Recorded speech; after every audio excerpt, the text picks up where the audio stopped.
is Jessica, and I help kids and teens notice their feelings and learn how to talk about them, especially the hard stuff. Today I wanted to share an art activity that does just that, helps us talk about some of our difficult feelings and thoughts. I call this activity Hands of Control. So what we need for it is a piece of paper and a marker, and then some of your favorite art supplies. So that could be crayons, colored pencils, paints. Today I chose to use my watercolors and some markers. So I got my watercolors, a little cup of water, and some paintbrushes. But feel free to get creative. When someone we know has died, a lot of confusing feelings come up. Anger, sadness, worry, and our thoughts can feel confusing too.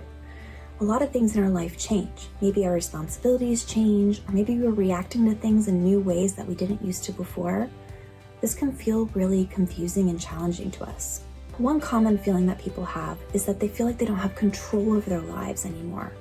Like they can't control their minds or their bodies or the things happening around them. And they're right, there's a lot of things we can't control, but there's also a lot of things we can. This activity is going to help us figure that out.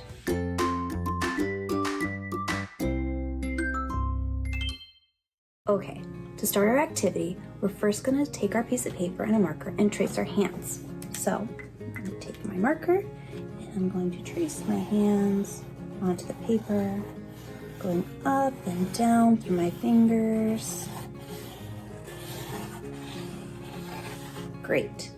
Next, I'm going to trace my second hand onto there as well. This one's a little trickier, so it's okay if we want to ask someone to help us, or we can just do it ourselves like I am right now. And this side doesn't have to be perfect. In fact, my marker skipped a few spots, so I'm going to go in and fix that, and then make our hands connect to the edge of the paper. So I have something that looks like this. Okay.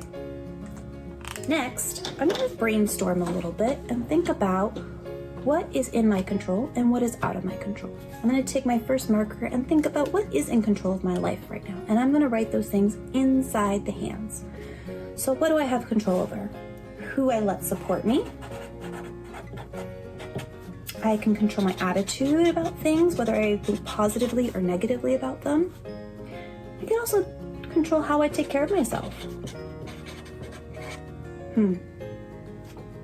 Maybe you have some more. What is in your control? I'm going to take another marker, and on the outside of my hands, I'm going to write the things that are out of my control.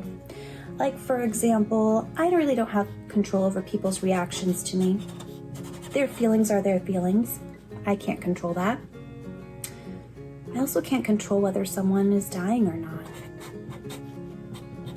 I wish I did have control over that, but I don't. I also don't have control right now over my schedule. I feel like with everything going on, everyone kind of tells me where I need to go and where I need to be, and so my time doesn't feel like my own right now. Kind of a tricky one is some of my feelings, like sadness and stress. Sometimes that's in my control and sometimes it's not. I'm going to write those on kind of on the inside and kind of on the outside of my hands.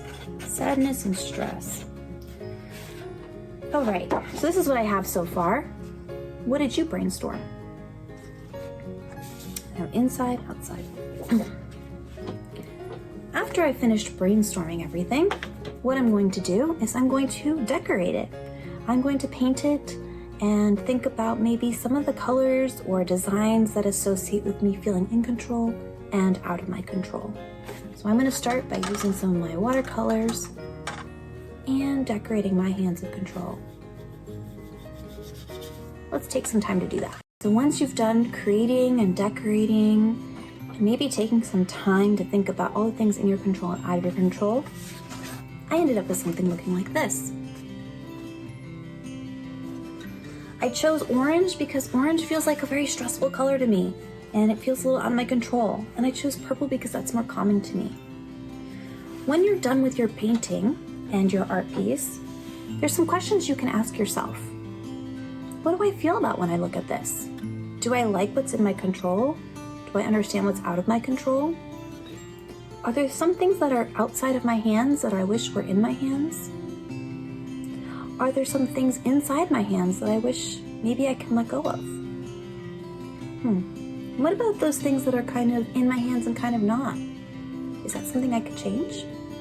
These are all really great questions, and maybe it's something to think to yourself, or maybe it's good to share with another person that you trust. Sometimes when we share our thoughts and feelings like this to someone we trust, they might have some solutions or some of their own thoughts to help you. This is a great technique for any time you feel like you have a problem or challenge you don't have control over. Sometimes I don't have a pen and paper, I just pull out my hand and I think, what would I put inside my hand and what is outside of my hand? What's in my control and what's out of my control? And once I figure that out, sometimes noting what's in my control helps me find a solution to my problem. We don't have control over everything in our lives. That happens. But we do have control over some things. And sharing these ideas and thoughts with a person you trust can be really helpful too. I hope you enjoyed creating this art with me, and I also hope that you share it with someone you trust or with us. Thanks for creating.